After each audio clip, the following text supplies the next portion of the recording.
क्या ऐसी मजबूरी है कि बाबरी मस्जिद शहीद करने वाले लोगों का समर्थन हमारा उलमा कर रहे हैं और एमआईएम पार्टी जो नामूसे रिसालत के लिए पूरे महाराष्ट्र में बड़ी रैली करती और हमने वक्फ बोर्ड की लड़ाई लड़ी। अभी मोदी जी ने, अमित शाह जी ने महाराष्ट्र के अंदर यह कहा है कि हम वक़्फ़ के अमेंडमेंट बिल करेंगे। अरे भाई, इनका मामला है, मोदी जी ने, मुकेश अंबानी जी ने एंटीला हाउस के अंदर मुसलमानों की वक्फ की प्रॉपर्टी पर कब्जा करके रखा हुआ है। अरे भाई, वो प्रॉपर्टी उनको देना है तो अमेंडमेंट करेंगे तो ही दे सकते हैं। आपको शर्म आनी चाहिए ना, हमारी प्रॉपर्टी को आप कब्जा करेंगे और आप बोलेंगे हमारे को समझना चाहिए। अरे मेरी बात सुनिए, हमारी प्रॉपर्टी क्या? अरे पूरे के पूरे गांव को आप कह देते हैं कि आपकी प्रॉपर्टी है, पूरे के पूरे गांव को आप बता देते हैं आपकी प्रॉपर्टी है, कोई इसको चैलेंज नहीं कर सकता है। आप लोगों को शर्म नहीं आती? अरे दोनों लोगों की बात, एक तरफा बात नहीं होगी यहाँ पर। अगर आपको लग रहा है कि यहाँ पर भाषण देने के लिए आप आए हैं तो आप गलत सोच रहे हैं। मैं आपसे पूछती हूँ, वक्फ की प्रॉपर्टी, आपको लगा ये इमारत हमारी, वो इमारत, जहां पर उंगली उठा देंगे वक्फ के लोग वो हिस्सा उनका हो जाएगा। सर, ये देश ऐसे चलेगा क्या? आप लोग बिल्कुल नहीं सोचते। कहां के गांव को वक्फ कह देता है कि ये हमारा गांव है और उसके बाद गांव वाले साबित करते रहे जीवन भर कि नहीं ये हमारी जमीन है। आपके पास असीमित अधिकार किसी के भी नहीं होने चाहिए, किसी के भी नहीं होने चाहिए, आपके पास कोई न्यूज़ नहीं है और आपको जानकारी नहीं रहती है। आपको पहले ये मालूम होना चाहिए। खुलेआम सज्जाद नुमानी कह रहे हैं कि महाराष्ट्र निशाना नहीं है, दिल्ली निशाना, दिल्ली की सरकार गिरानी है। ऐसा कभी हुआ था इस देश में?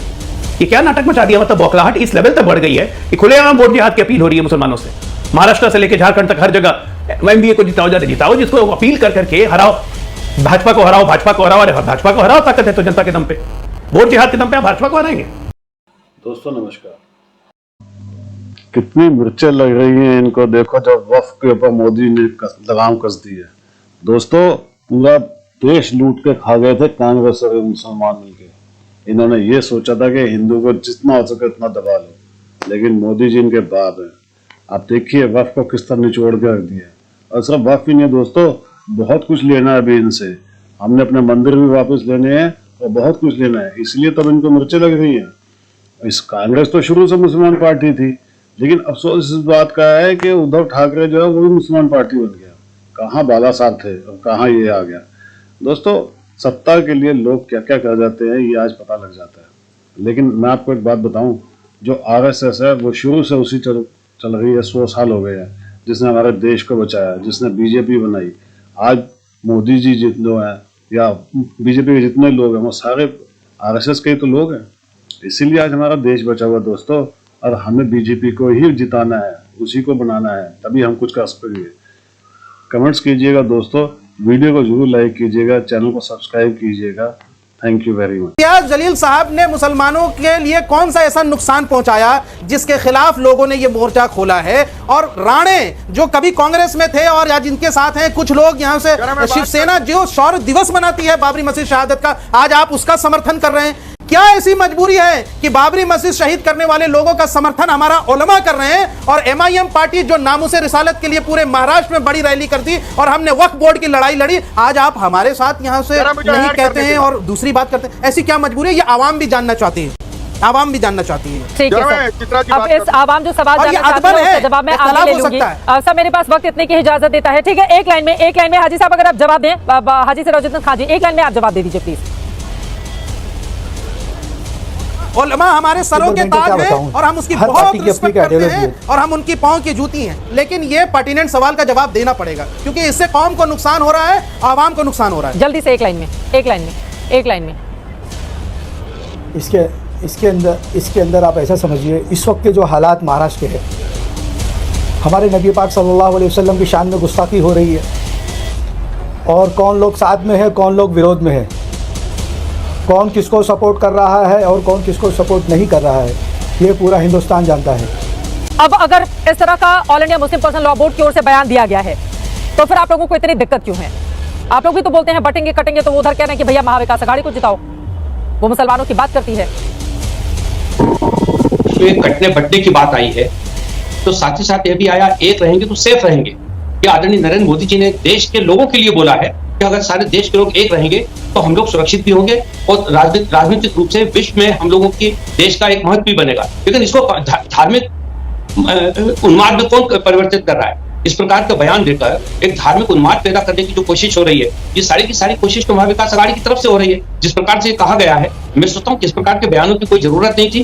राष्ट्रवादी कांग्रेस पार्टी हमेशा इस बात को कहती है और इस पर हम लोगों का पूरा विश्वास भी है कि देश में मतदाता को किसी धार्मिक विभाजन करके हम उसको हमें नहीं देखना चाहिए। वो हमारे लिए एक देश का नागरिक है, वो देश का हमारा मतदाता है, हम उसको एक मतदाता के रूप में स्वीकार करें। ठीक है, लेकिन हमको आप सूट नहीं- लोगों को भी ब्रिजमोहन श्रीवास्तव जी इस तरह का बयान सूट करता है ना? जैसे और मेहमान जुड़ेंगे, प्लीज मुझे बताइएगा, आप लोगों को भी सूट करता है ना? जब ध्रुवीकरण की पॉलिटिक्स होती है तो लगता है कि सारा वोट पोलराइज होकर एक तरफ गिरेगा तो फिर फायदे ही फायदे होंगे।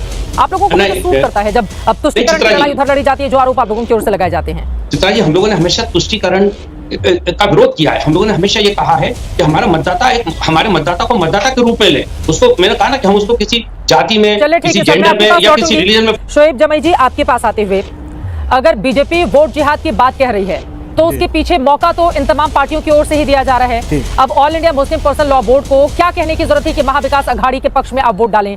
वो कह रही है वोट जिहाद करना चाहती हैं ये पार्टियां। क्या है इस पर जवाब आपका? नहीं, देखिए, पहली बात तो ये कि जहाँ तक भारतीय जनता पार्टी का सवाल है, भारतीय जनता पार्टी खुद चुनाव के समय में उनका मुद्दा मंदिर, मस्जिद, धर्म, संत और सब लोगों को वो इस तरीके से धार्मिक एंगल ये बनाते हैं, तो भारतीय जनता पार्टी का तो कोई नैतिक अधिकार नहीं है इस पर बोलने का। भाई आप क्यों यहाँ से जितने भी यहाँ से हिंदू संत हैं, साधु हैं, कई जगह भारतीय जनता पार्टी के नेता नहीं जाते उनसे बातचीत करने के लिए, या वो अपील नहीं करवाते, तो वो कौन सा धर्म युद्ध कर रहे हैं? आप भी हम कह सकते हैं कि आप वोटों की धर्म युद्ध कर रहे हैं जिस तरीके से आप इल्ज़ाम। लेकिन जहाँ तक बात हमारी पार्टी का है, मजलिस का है, देखिए हम अपने उलमा का एहतराम करते हैं और उलमा हमारे उम्मत के सर के ताज हैं, लेकिन ये जमहूरियत है, डेमोक्रेसी है, इख्तलाफ राय रखना, ओपिनियन के डिफरेंसेस होना यहाँ से हमारा हक है।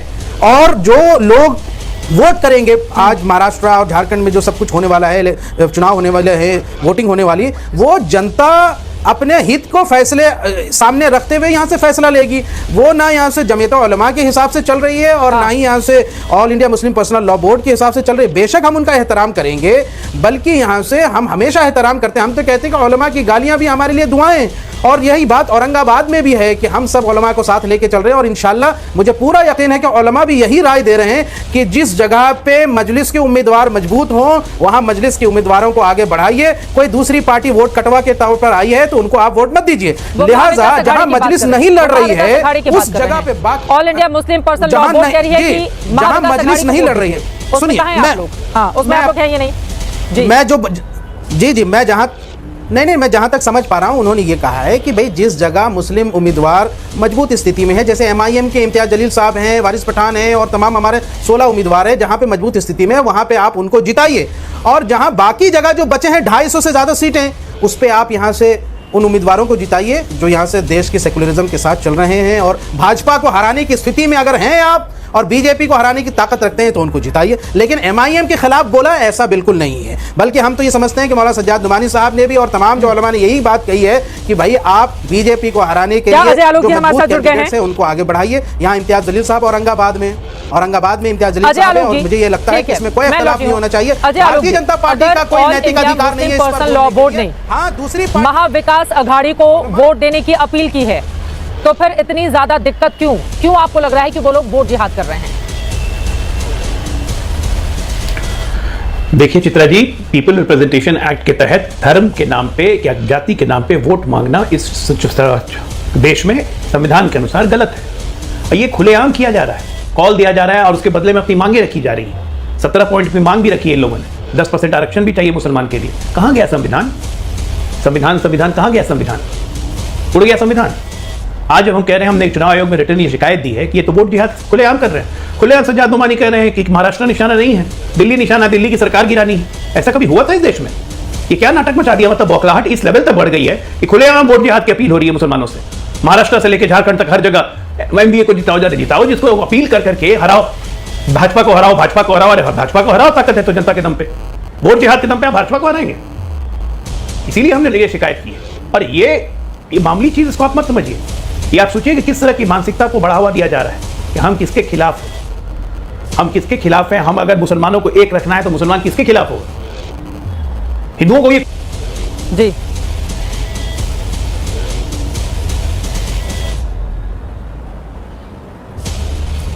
मैं लौट रही हूं अजय आलोक जी आपके पास। हमारे साथ अभी राजू वाघमारे जी भी जुड़ चुके हैं, मैं उनके पास जाऊंगी, लेकिन उसके पहले हाजी सिराजुद्दीन खान साहब, अगर मेरी आवाज आपको आ रही हो।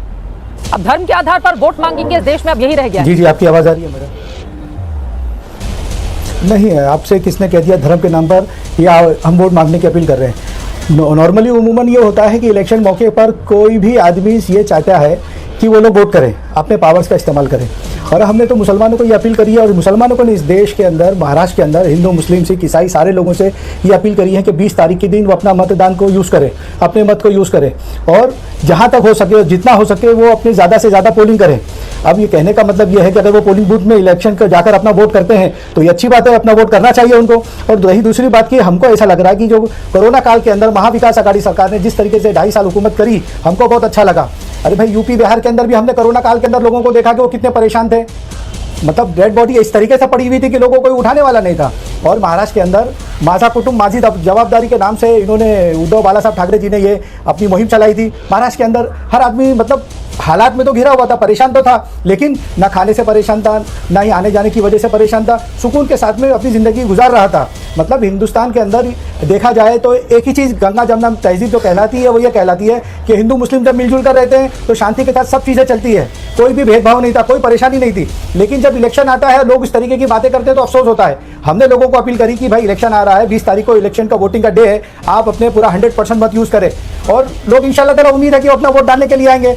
हर आदमी को अपना बाई चॉइस होता है ना, कोई इलेक्शन के अंदर किसको मदद करनी चाहिए और किसको मदद नहीं करनी चाहिए। हमने हमारा ये कैंडिडेट ये चुना कि महाविकास आघाड़ी सरकार को बहुमत में आना चाहिए, और इसके अंदर जब बहुमत में आएगी तो सारे मसले मसाइल हल होंगे। अभी मोदी जी ने, अमित शाह जी ने महाराष्ट्र के अंदर ये कहा है कि हम वक़्फ़ के अमेंडमेंट बिल करेंगे। अरे भाई, इनका मामला है, मोदी जी ने, मुकेश अंबानी जी ने एंटीला हाउस के अंदर मुसलमानों की वक्फ की प्रॉपर्टी पर कब्जा करके रखा हुआ है। अरे भाई, वो प्रॉपर्टी उनको देना है तो अमेंडमेंट करेंगे तो ही दे सकते हैं। तो कहने का मतलब ये कि मोदी और जो वक़्फ़ की प्रॉपर्टी जो है, ये प्रॉपर्टी हमारे आबा अजदाद की प्रॉपर्टी है, गवर्नमेंट की प्रॉपर्टी नहीं है। इस तरह की बातें करने में एक सेकंड सर, आप लोगों को शर्म आनी चाहिए, इस तरह की बातें हमारी प्रॉपर्टी को भी आप कब्जा करेंगे और आप बोलेंगे हमारे को समझना चाहिए। अरे मेरी बात सुनिए, हमारी प्रॉपर्टी क्या? अरे पूरे के पूरे गांव को आप कह देते हैं कि आपकी प्रॉपर्टी है, पूरे के पूरे गांव को आप बता देते हैं आपकी प्रॉपर्टी है, कोई इसको चैलेंज नहीं कर सकता है। आप लोगों को शर्म नहीं आती है? अरे दोनों लोगों की बात एक तरफा बात नहीं होगी यहाँ पर। अगर आपको लग रहा है कि यहाँ पर भाषण देने के लिए आप आए हैं तो आप गलत सोच रहे हैं। मैं आपसे पूछती हूँ, वक्त की प्रॉपर्टी, आपको लगा ये इमारत हमारी, वो इमारत, जहां पर उंगली उठा देंगे वक्त के लोग वो हिस्सा उनका हो जाएगा। सर, ये देश ऐसे चलेगा क्या? आप लोग बिल्कुल नहीं सोचते। कहां के गांव को वक्त कह देता है कि ये हमारा गांव है, और उसके बाद गांव वाले साबित करते रहे जीवन भर कि नहीं ये हमारी जमीन है। आपके पास असीमित अधिकार किसी के भी नहीं होने चाहिए, किसी के भी नहीं होने चाहिए, आपके पास कोई न्यूज़ नहीं है और आपको जानकारी नहीं रहती है। मेरे पास मालूम होना चाहिए, मेरे पास बहुत न्यूज़ है, मेरे पास बहुत न्यूज़ है सर, आपसे जानकारी लेने की जरूरत नहीं है। सर एक सेकंड सर, बिल्कुल है, लगातार हमने चलाई भी है। अरे बिल्कुल चलाई भाई, वक्त बिल के लिए अभी एक कमेटी का गठन हुआ है, उसको बढ़ने दीजिए आगे। लेकिन असीमित अधिकार अगर किसी भी संगठन के पास है, और पूरे मामले को अगर यहाँ पर देखा जा रहा है कि पुनर्विचार किया जा रहा है, कितने अधिकार मिलने चाहिए, कितने नहीं मिलने चाहिए, आप लोगों को बड़ी दिक्कत हो जाती है। कौन होते हैं आप लोग पूरे के पूरे गांव को बताने वाले कि ये पूरा गांव हमारा है? उत्तर से लेकर दक्षिण तक हर जगह वक्त की ओर से इस तरह का दावा कर रहा है, और अगर कोई सवाल पूछ ले तो आप लोगों को दिक्कत हो जाती है। क्यों नहीं लड़ाई लड़ेंगे उन तमाम गांव वालों की हम लोग, जो बेचारे सीधे साधे गरीब लोग हैं, और वक्त आकर कह देता है ये प्रॉपर्टी हमारी है, वो बेचारे सड़क पर आ जाते हैं और आप कहते हैं फिर हमारे पास न्यूज़ नहीं है। सर, आपसे ज्यादा जानकारी है वक्त के बारे में, और इस तरह से हिंदू मुसलमान करने के लिए नहीं बैठे हम लोग। लेकिन मैं आ जाती हूँ उस टॉपिक पर जिस पर हम बात करें, महाराष्ट्र की पॉलिटिक्स कैसे आगे बढ़ेगी। मुझे लगता है अजय आलोक जी, उन्होंने बहुत सारे बीजेपी पर गंभीर आरोप लगाए हैं। बीजेपी को मुसलमानों की वोट नहीं चाहिए क्या? क्योंकि आपकी भी तीनों तो उसी तरह का बयान देते ना अजय आलोक जी, भाषणों में सुन लीजिए। ध्रुवीकरण की पॉलिटिक्स तो आप लोगों की ओर से भी अजय आलोक जी की जाती है, जो आरोप वो लगा रहे हैं। चित्रा जी, जब खुलेआम कहा जाएगा और राजनीतिक दल के सांसदों के द्वारा कहा जाएगा कि मुसलमानों की संख्या बढ़ेगी और मोदी वापस कभी नहीं आएगा, तो ये तो बड़ा अच्छा होता है। जब मुसलमानों की बात करिए तब सेकुलर हो जाता है। शोएब जमी ने कहा कि सेकुलर लोगों को वोट देना है, मुसलमानों की बात आ गई तो सेकुलर हो गया, हिंदू का नाम आते ही कम्युनल हो गया। इस देश में 80% हिंदू हैं, उसको क्यों भूल जाते हैं? कम्युनल कहां से हो गया? ये देश सेकुलर इसलिए है क्योंकि हिंदू हैं। अगर हिंदू नहीं रहते ना तो एक देश कभी भी सेकुलर नहीं होता, इस्लामिक राष्ट्र बन चुका होता, और उसी की दिशा में ये लोग अग्रसर है। अभी देखिए, अंबानी की जमीन, अंबानी की बिल्डिंग भी इनके वक्त की हो गई, दिल्ली एयरपोर्ट टर्मिनल T3 इनके वक्त का हो गया है ना, आधी दिल्ली इनके वक्त की हो गई, जिस पे हाथ रखेंगे कपड़ा डाल दिया, ये जमीन वक्त की हो गई। इस हिसाब से देश चला है 65 साल। गलती इन लोग की नहीं है, इन लोग को ऐसा ऐसा शह दिया गया करने के लिए। ये कांग्रेस पार्टी या महाविकास आघाड़ी ऐसे ऐसे लोगों को आगे बढ़ा के लाई है, इनकी आदतें खराब हो चुकी हैं। अब ठीक है, इन्होंने कॉल दिया ना वोट जिहाद का, बढ़िया है, वोट जिहाद करने दीजिए, जनता भी इनके साथ जिहाद करेगी। धर्म युद्ध होगा, वोट जिहाद अगर करना है कर ले, वोट जिहाद जितना करना है, पता चल जाएगा कितने पानी में। तो आप लोग भी तो कर ही रहे हैं ना सर, आप लोग भी तो कर ही रहे हैं। ध्रुवीकरण की पॉलिटिक्स तो आप लोग भी करते हैं ना, जब बताते हैं शमशान कब्रिस्तान का फर्क, जब बताते हैं बटेंगे कटेंगे, एक रहेंगे तो सेफ रहेंगे, वही काम तो आप लोग भी कर रहे हैं अजय आलोक जी। बटेंगे कटेंगे, एक रहेंगे सेफ रहेंगे, ध्रुवीकरण हो गया, ये ध्रुवीकरण हो गया ना। अब खुलेआम मुसलमानों को कॉल देना बड़ा सेकुलर हो गया। अब बिल्कुल देश के लिए बड़ा हितकारी है कि एक साथ एक जगह पे वोट दो, सारे मुसलमान MDA को वोट दो। जमाते उलेमाए हिंद, बाला साहब की आत्मा करा रही होगी। जमाते उलेमाए हिंद मुंबई कहती है कि उद्धव ठाकरे को चीफ मिनिस्टर बनाना है। हद हाल है किशोर तिवारी जी, आप लोगों का तो नाश कर लिया आप लोगों ने अपना।